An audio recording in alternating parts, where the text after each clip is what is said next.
I'm very concerned too, Minister, with the rushing of this bill, because I fear that it's going to adversely affect business people, people who create jobs, people who pay their taxes, and even pay for the likes of us in here, and pay for contribute to the coffers of the state in a big way.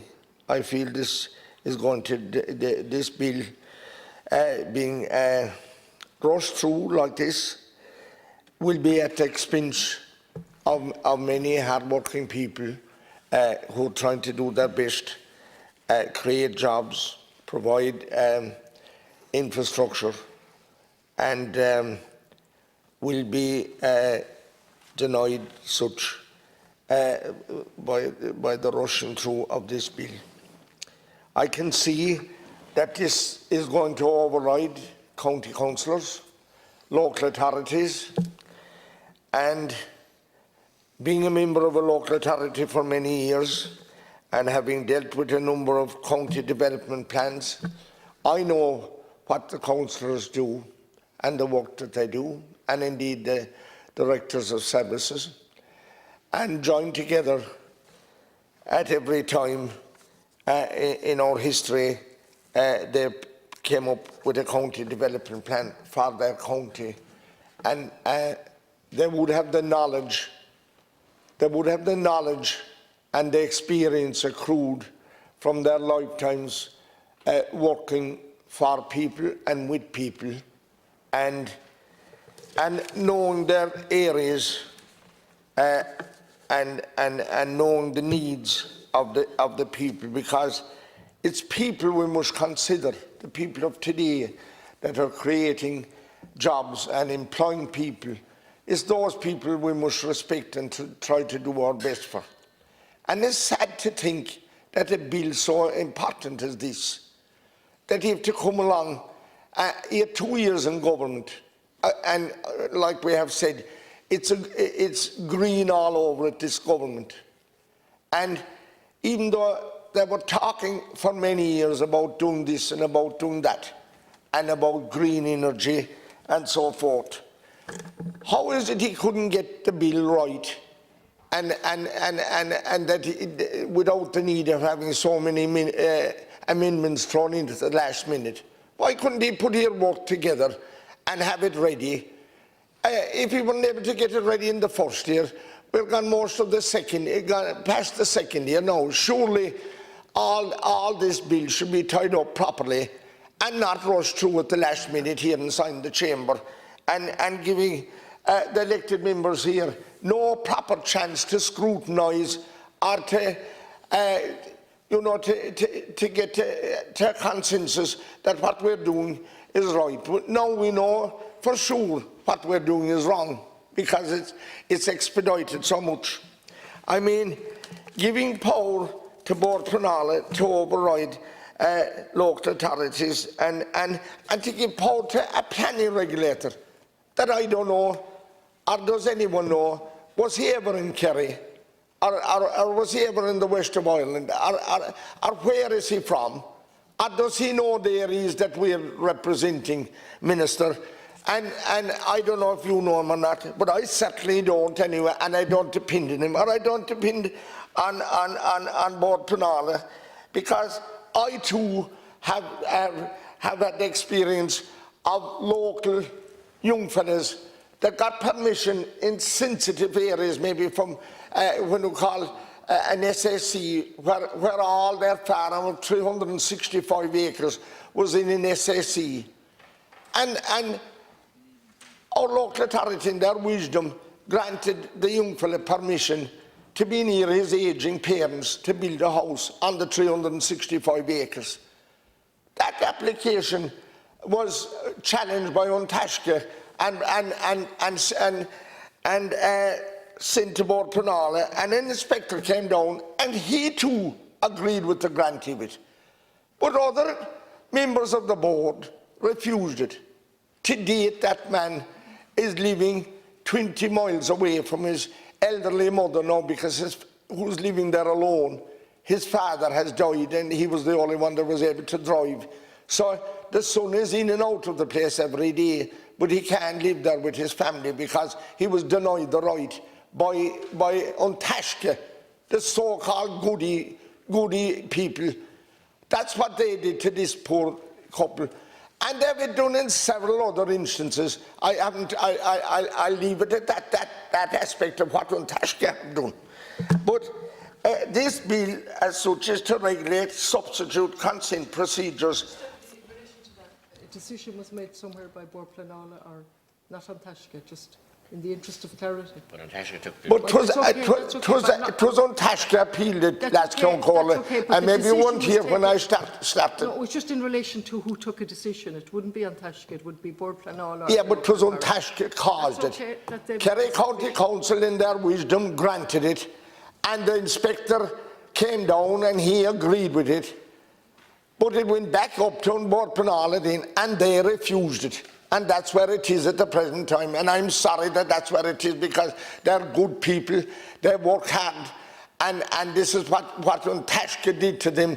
And that's why I don't agree with them, or I could never stand with them anywhere when they hurt people like that, because the people they hurt are human beings, and I'll never forgive them for it while there's blood running through my veins. But this bill, this Planning and Development Act, this is to regulate the Planning and Development Act of 2000 to regulate substitute consent procedures for applications regularising existing developments requiring retrospective environmental impact assessment, and to provide a single stage application process. And for any future development, which currently allows simultaneous applications for any future development to Bord Pleanála. So these are all going to be referred to Bord Pleanála along with substitute consent for all developments. And to refuse to consider applications for retention of unauthorised development in certain cases. Well, no, Minister, I feel that's wrong, because like if we don't allow an applicant the right to go through due process, I think that's undemocratic and very unfair for someone that may be employing people and delivering infrastructure to communities. I think that's very unfair that someone would be actually deprived. And who would decide? Is it Bord Pleanála? Is it the planning the regulator? Is it who? That's a concerning point for me. Who's going to make that decision?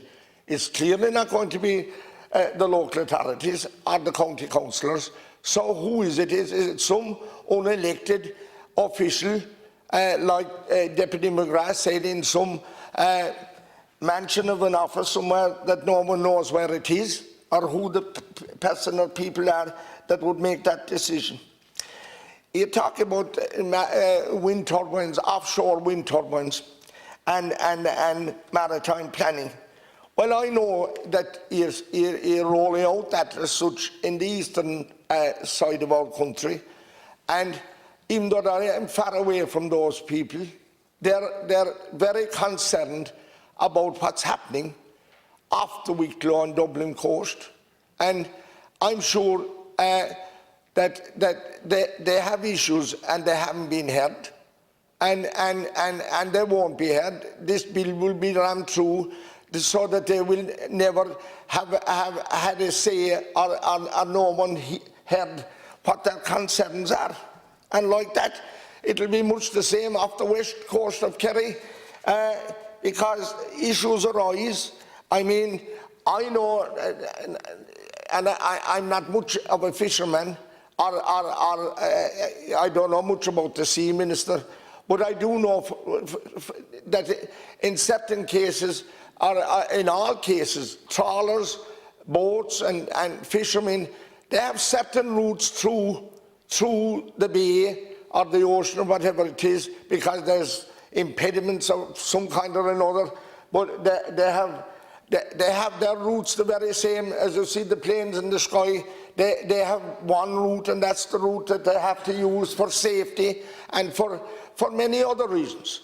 And I hope that those people won't be infringing because they have been hurt enough already. So the rent pressure and the B&Bs and the Airbnbs, it looks to me that, and it seems to many people, that you think that this will sort out the housing problem. Well, I can tell you, Minister, you've no hope in the world.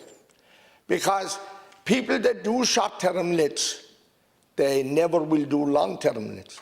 They have their reasons, and if they have to give it up, and most likely they will, but you certainly won't benefit from those houses. And there's other members here shouting for that and looking for to end the short-term lettings. It will not affect or help the people that are on the housing list, and it will hurt people in rural areas of Kerry, like Killarney, that was declared a rent pressure zone and by a deputy here in this chamber.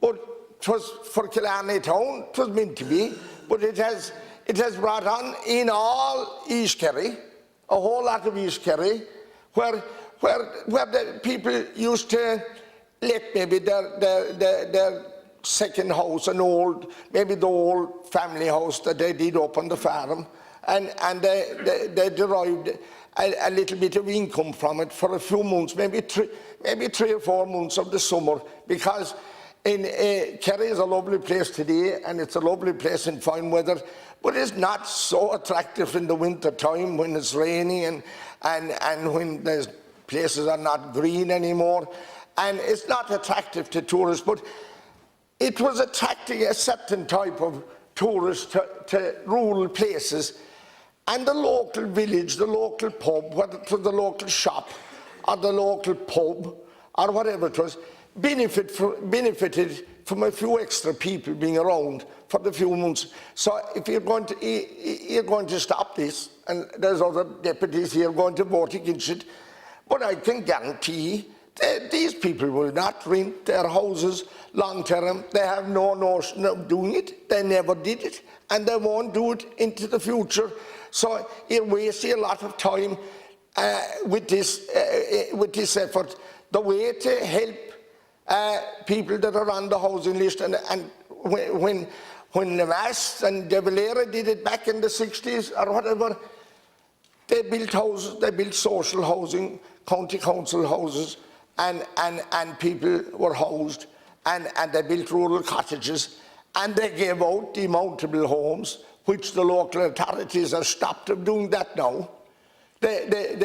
Unless there's a fire or a flood, the local authority will not bring out a demountable home before they used to.